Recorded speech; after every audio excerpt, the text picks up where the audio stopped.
Riley, Kitty, you'll do the intro. Yeah. Cool.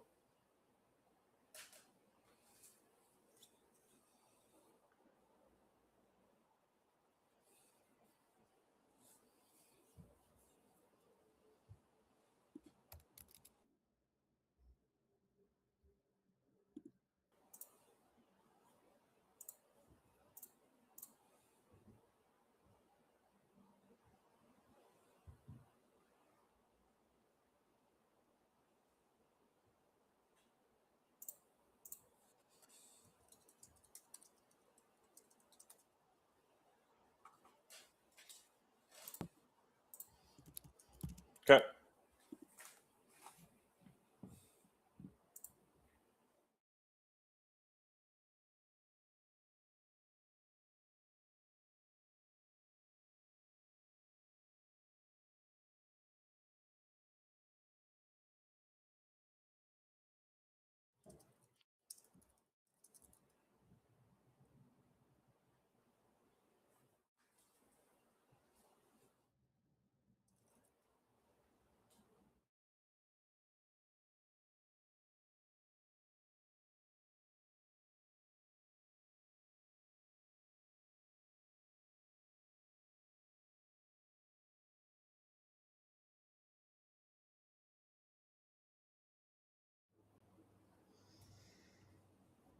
Hi, Jack. So welcome to Newsreel Now. It's a live YouTube show where we discuss the most relevant news stories and trends for Gen Z. And this week we've got a few different stories. We're starting off with the Trump administration's continued investigation into university admissions processes, which is now targeting Yale University. And then we're discussing the impact of AI on the graduate job market. And after this, we're discussing the impact of social media on political polarization.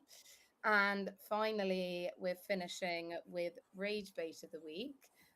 This week, it's arguably not so much Rage Bait, unless maybe you're a parent or a paramedic. But we've got two guests on who have frozen their Crocs and somehow put them back on and then use them as ice skates down grass hills. So yeah, hopefully it's a good show.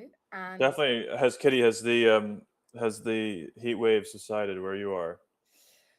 no, so I'm in London at the moment, Yeah. and we had a few days of cooler weather, but it's now back. But I was hibernating today in like a WeWork, which they're kind of communal workspaces, Yeah. We have them and here. yeah, oh, do you have them there as well? Yeah. And I got a free pass, so I was Ah. like, this is an incredible day. Um, but yeah, it's pretty hot. Not looking forward to this evening or tonight. Well, we'll jump in now into our first story, which I know, Kitty, you and I were talking about before the hour. It's a really important one. It's been ongoing since the Trump administration first took office. It's the battle between the White House and colleges across the country. So the Trump administration's Justice Department is investigating admissions at Yale's undergraduate program, its medical school, and its law school. And in May, the DOJ formally accused Yale's medical school of discriminating against white and Asian applicants. Yale is now weighing a settlement, but its own law school dean, Christina Rodriguez, is quietly lobbying the university leaders not to sign. Joining us now to talk about this incredibly important story, it's happening right in my home state of Connecticut, is Richard Collenberg. He's a scholar and one of the country's leading advocates for class-based affirmative action. We're going to talk about what that is in a second. And Zach Pan, one of the leaders of the Yale Democrats, which advocates for progressive change on campus and nationally. Thank you guys both for joining us today. Thank you for having us. Richard, first over to you. I just promised our viewers and listeners that we would describe a little bit about what class-based affirmative action is. Can you kick us off by just giving us a short rundown?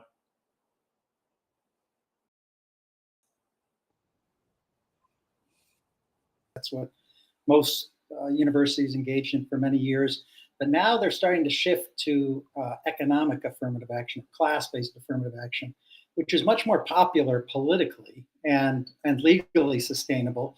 In essence, you're giving a break in admissions to hardworking, economically disadvantaged, and working class students who manage to do really well despite the fact that they haven't had all sorts of advantages in life the way most of the students at a place like Yale have enjoyed. So it's a new form of affirmative action that's more politically and legally sustainable than the old one. I believe you've argued in favor of class-based affirmative action. Can you tell us why? Yeah, well, fundamentally, as a matter of fairness, if you look at what predicts opportunity in America, uh, race matters, but class matters a lot more, which is why someone like President Barack Obama said, my kids who are Black but privileged don't deserve a leg up, and economically disadvantaged students of all races do. So fundamentally, it's moral, but there's also, as a Democrat, there's a political argument. Racial preferences were killing the Democrats. I mean, it's a very unpopular policy, and Democrats were hurt by their embrace of that race-based affirmative action. And the final piece is legal. The Supreme Court in 2023 ruled that affirmative action based on race is illegal, violation of the Constitution and the Civil Rights Act. And so it's important that we find new ways to get diversity on campus, because racial and economic diversity are both important. But we need new legal means of achieving that. Zach, your reaction to that as the chair of the Yale Democrats. I'm curious what you think. Yeah, well, I definitely think that a conversation about ensuring that education is an opportunity for everyone is one we should have. But we also, I think, recognize that the Trump administration's attack on Yale and other institutions has nothing to do with this substantive debate. It's more to do with a grudge that the president has against institutions he disagrees with. So, yeah, I think it's a great conversation to have. I think that giving preference to economically disadvantaged students does make sense in education. But I also want to reiterate, I think, given all the news right now, most of the attacks of the Trump administration on Yale and peer institutions are the president trying to target people he disagrees with politically. So, talk to us a little bit more about that, Zach. Can you describe to us like what the mood is on Yale's campus right now? Yeah, I think, well, we're all home for the summer, and I think this was deliberate that many of these attacks would happen when students are away and maybe less engaged. But basically, ever since he got into the office, the president has been going after students. He's been trying to make it harder for us to pay our student loans, make it harder for us to afford university. He's been going after Pell Grants. He's trying to cut that. And now he's going after research funding, using it as a cudgel to tell universities that if they don't do what Donald Trump wants, he's going to take away their federal funding. So this is a long train of attacks on education, on students, on people the president disagrees with, and this is just the latest front in this assault on our ability to go to school and learn. Richard, do you think, I know that it's possible that you may not want to get into strategy here, but do you think that the university should settle? I don't know. It depends on how guilty they are. And it's the evidence. So let me say, first of all, I agree with Zach. I think what the Trump administration is doing is comes from a bad place. I think they're just trying to punish universities, and they're not following the procedures that they should. Having said that, there are reasons for some concern about what Yale's been doing. So Yale Medical School has a huge gap in the incoming credentials of Black and Hispanic students on the one hand and white and Asian students on the other. So with a given academic record, a Black student is, the odds of admissions are almost as much as 29 times as high as a comparably qualified Asian student. And so that's a concern. It raises questions. The reason I'm hedging and not saying that Yale should necessarily settle is that they could be employing economic affirmative action, which I favor. And because Black and Hispanic students are disproportionately poor, the test score gap may reflect a perfectly legitimate economic affirmative action rather than a racial preference program. I don't think we have enough information to know. The fact that Yale is willing to settle suggests to me that maybe maybe there are some, at least, who think that some reforms are needed to their admissions process. Zach, how about you? Do you have a position against or for the settlement? Yeah, I might just push back just a little bit there because, again, I think the pressure the Trump administration is putting on Yale is of taking away their research funding, right? So, frankly, any settlement would only happen because of this huge cudgel that the Trump administration has been using against the university.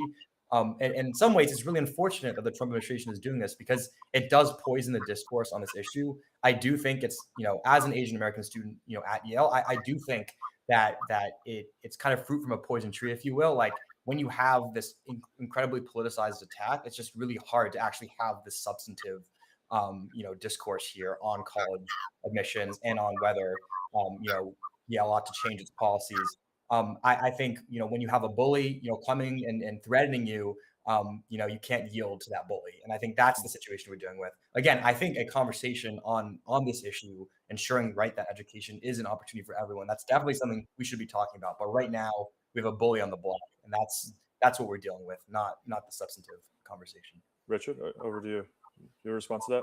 Well, I think Trump is wrong almost all the time, but even a stop clock is right sometimes. And I think it raises eyebrows that there are these enormous disparities in test scores between students of different races. And I'd like to hear Yale's defense of, well, here's why that's the case.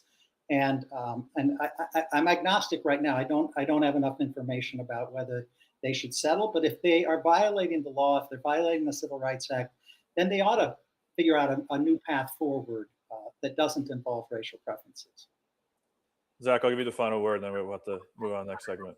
Yeah, and again, I'm glad we're having this sort of conversation. Again, I think the substantive side of this is very important, but because the Trump administration has totally politicized this, because they're going after their rivals, whether it be in companies or whether it now be in education, I just think that Yale should not bow down to a bully. They should stand up, and we can have a substantive conversation when we're no longer being threatened by the president of the United States.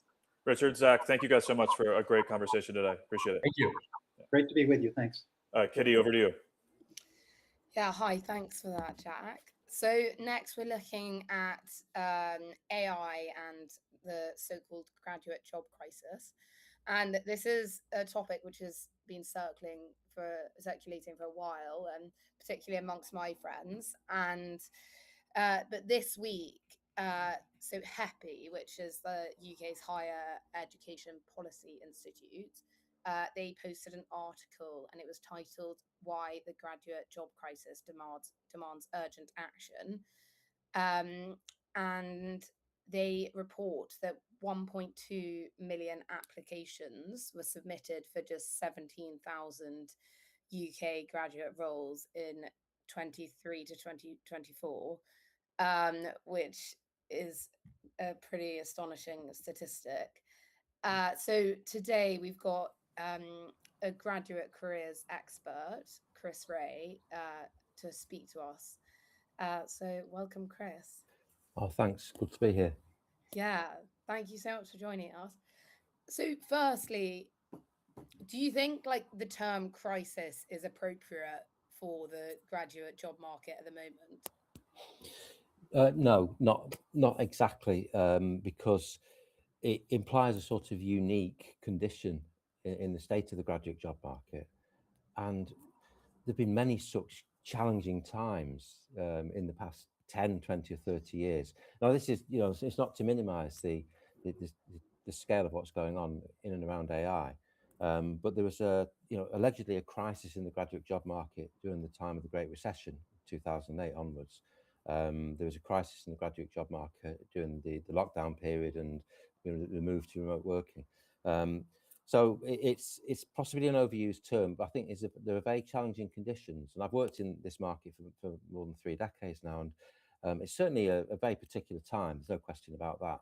But I think that there is a lot of exaggeration in the narrative to some extent, which isn't necessarily helpful, because the only really important thing I think at the bottom of this is giving the best possible opportunity for students and graduates and giving them the best type of information to help them make informed choices, which is hard at the best of times, and it's being probably made a bit more difficult at the moment by some of the narrative that's circulating around this important subject. Yeah, no, that's interesting. But even if it isn't like a complete crisis, from my understanding, like graduate unemployment rates are rising, and the cause of this is still disputed. Like a lot of people are saying it is AI, but other people are saying it's like too many people are attending university, or it's the increase of remote work and it's harder to train people up like that, or it's just like a result of the state of our economy. What do you think the leading cause is?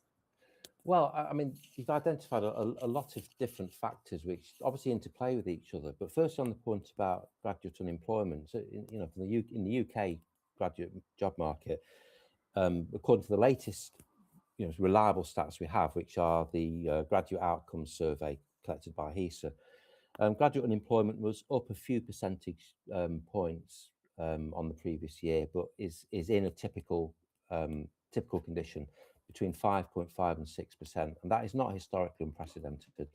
It's if you look back over the past 10 or 20 years, the rate has gone a little higher, it's dropped a bit, but generally speaking, employment outcomes for graduates from UK universities are very good compared to the non-graduate population. Certainly, they tend to be better.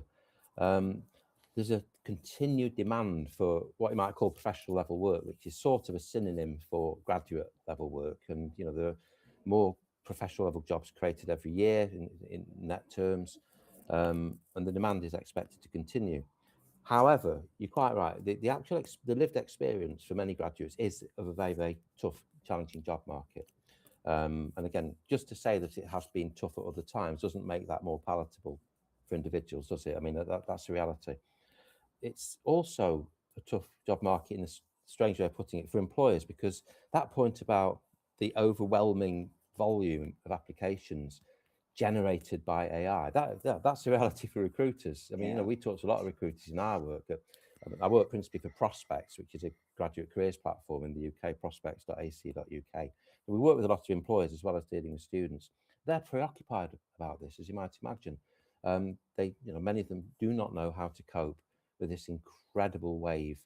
Some of them are reporting 2 or even 3 times the quantities of applications that they were receiving for a typical job a year ago. And of course, so that is a reality.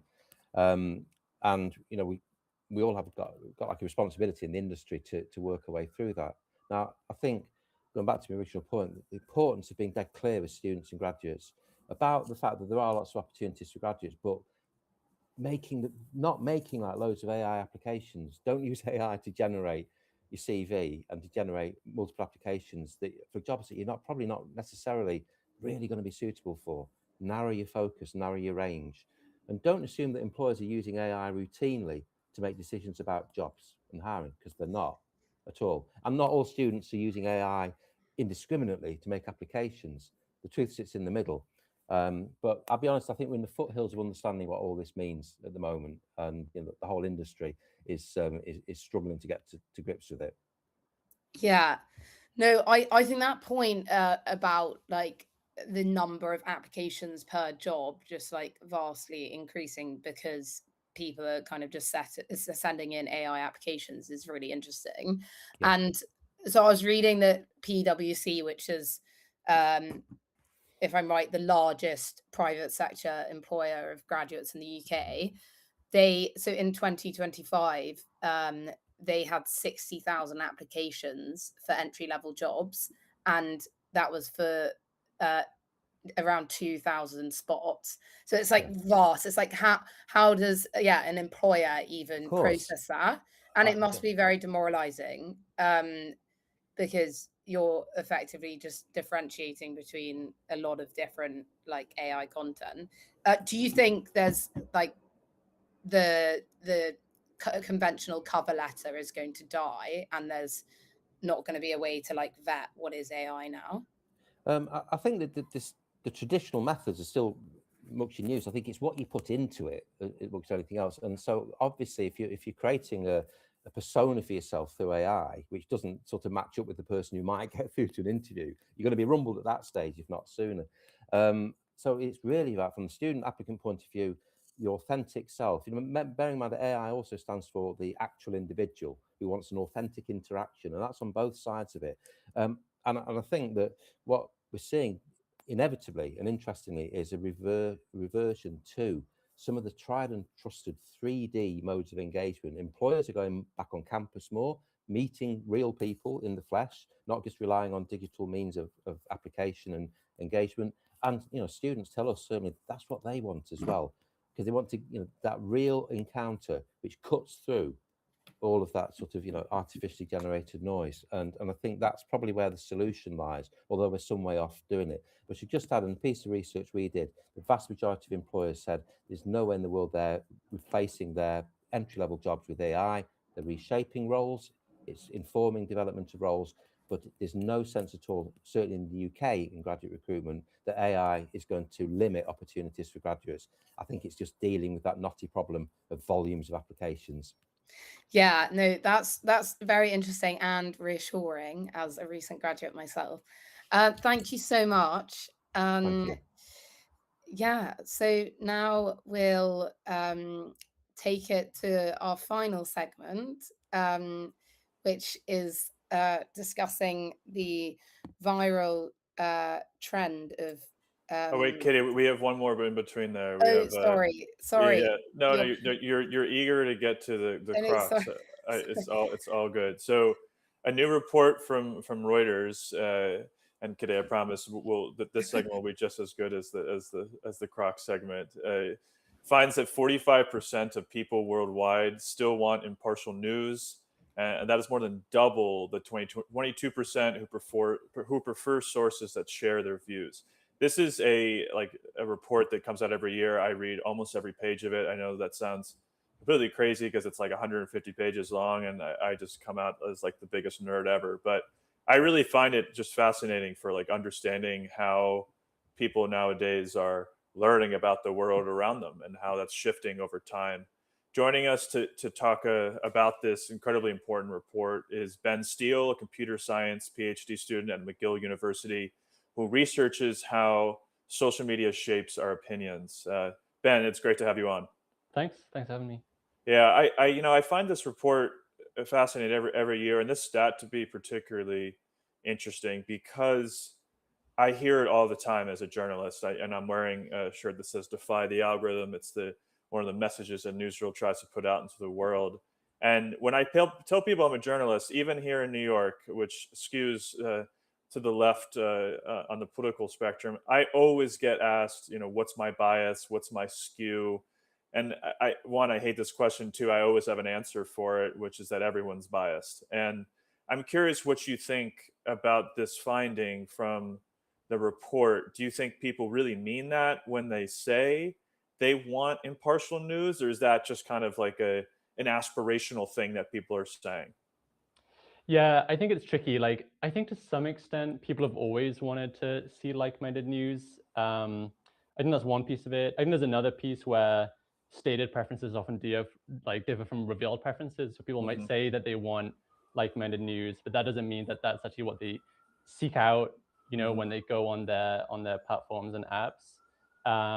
And then, like, to a third extent, like, I think there's a lot of misperceptions around what the effect of seeking out like-minded news actually means.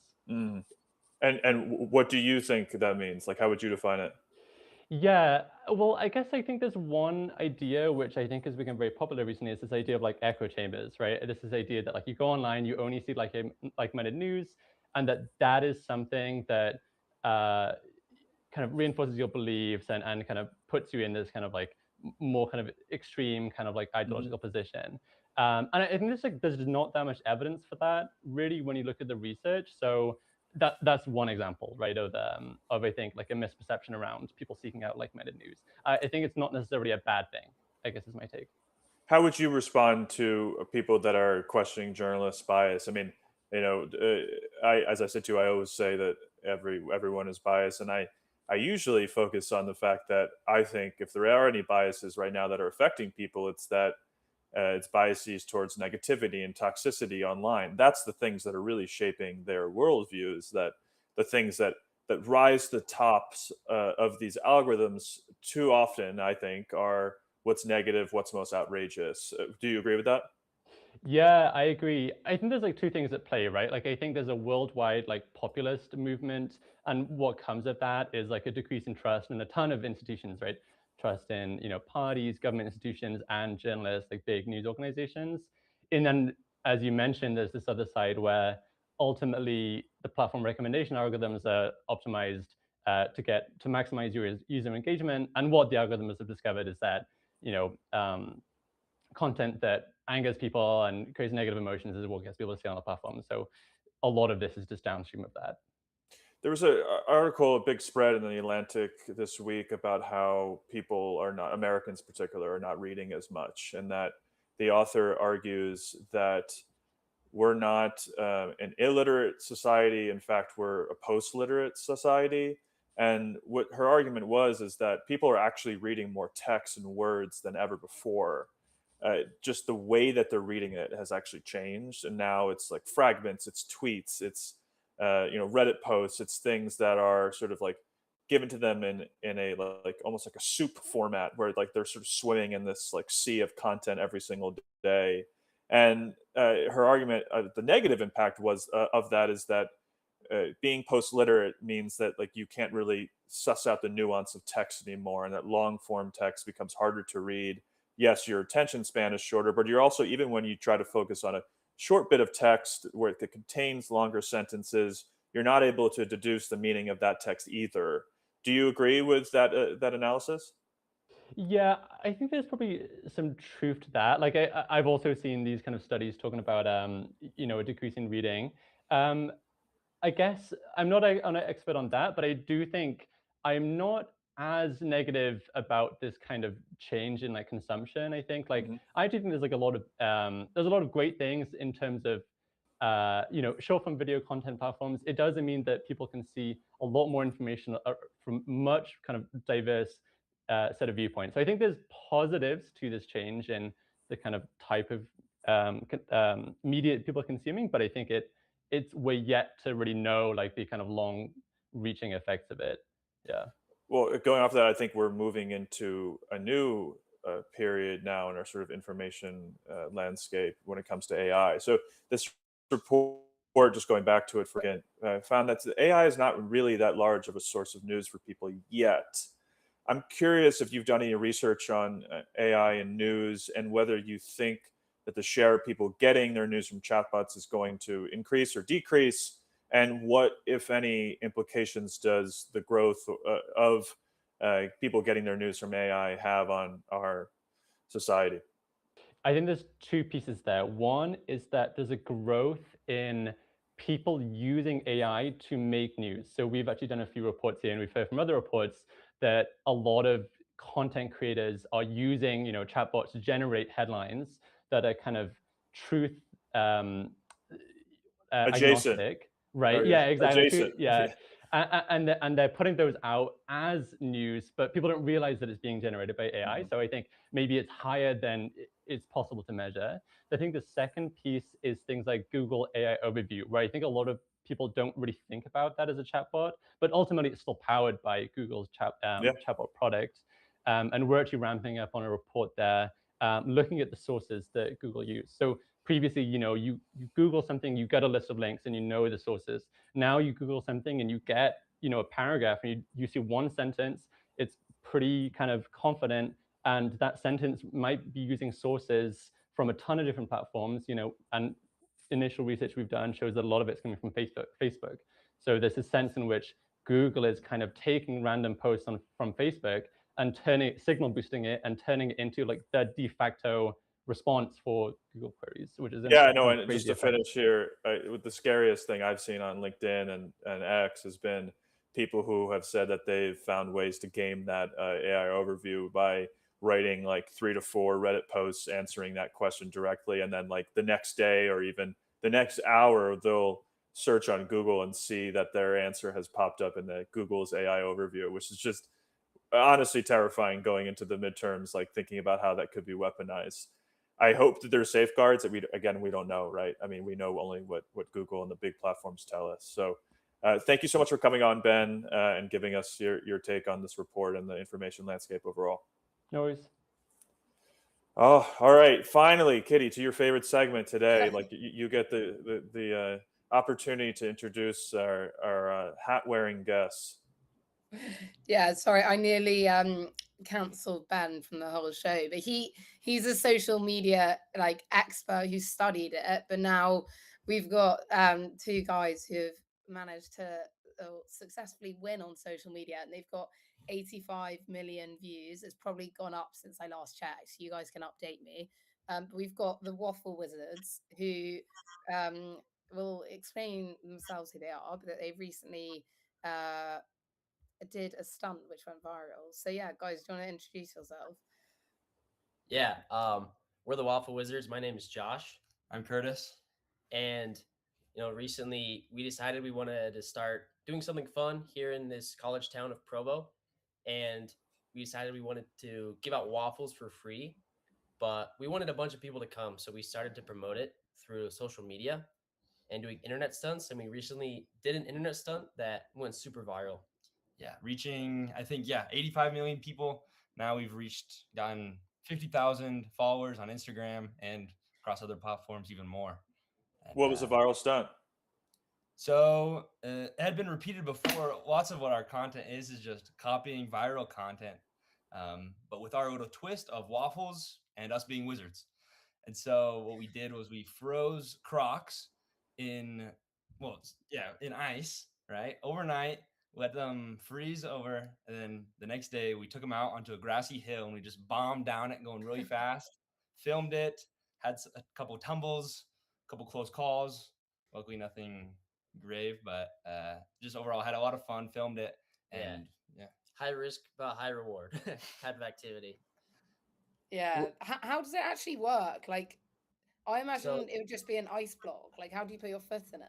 Yeah. So, are you saying like how does it slide, or how do you put your feet in it? How do you put your feet in them? Or Yeah. both? So the croc floats on top of the water. So then when it freezes, it kind of just freezes around the Oh. croc. And so then you take it off, and it's like maybe like the first half inch of the croc is frozen into the ice.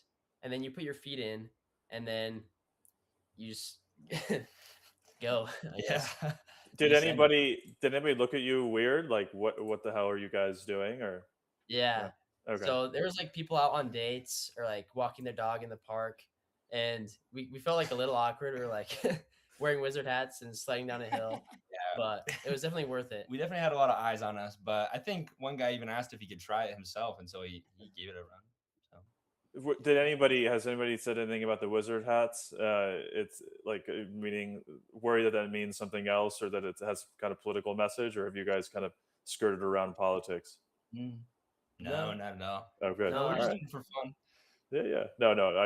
I'm sure I'm sure you guys are doing it for fun. I guess I have questions about our society, like treating fun with the attention it deserves. But that's awesome. Yeah, I've seen like Yeah. a few comments that are like, those hats look like something weird, but we just got the idea from like what rhymes with waffles, or what starts with a W. I guess it doesn't rhyme with waffles, but Waffle Wizard sounded nice, so we bought these hats on Amazon, and We try to wear them in all our posts because it's our brand at this point. We're known as Yeah. the guys with the wizard hats. So along those lines, like, what's your plan to keep this going? Like, what do you hope to be? Let's say in like a year from now, like what do you guys stand for? Same thing, or are you hoping to grow it? yeah, so we've been making also a lot of content. It's about I don't know if you've seen We Love You, No? their page, no, but we're making a lot of content about like how to embrace your inner child, how to have more fun in life, kind of escape. We're kind of using the Instagram algorithm to influence people to escape the algorithm, and go and kind of do fun things that you normally wouldn't do, step out of your shell. So Are far, you guys Are you guys monetizing it? Because like that 85 million views is crazy. That's like the whole of the UK watching it and more. Yeah. The only brand that's reached out to us because of that video was Crocs. And so we're just gonna recreate the video again, but Crocs sent us some knee pads, they sent us a helmet, and so we're just gonna recreate it, but wearing gear, and then Crocs is gonna collab with us. So that's Oh, kind of like that's a big brand deal, yeah. And so you guys did not break any bones. There were no bruises, nothing. Thankfully, no. No, Wow. I made it down the hill without falling, which was crazy. That I that did is eat good. it. I That's know, quite yeah. the accomplishment. Yeah, you'll have to add that to your resume. Yeah. Yes.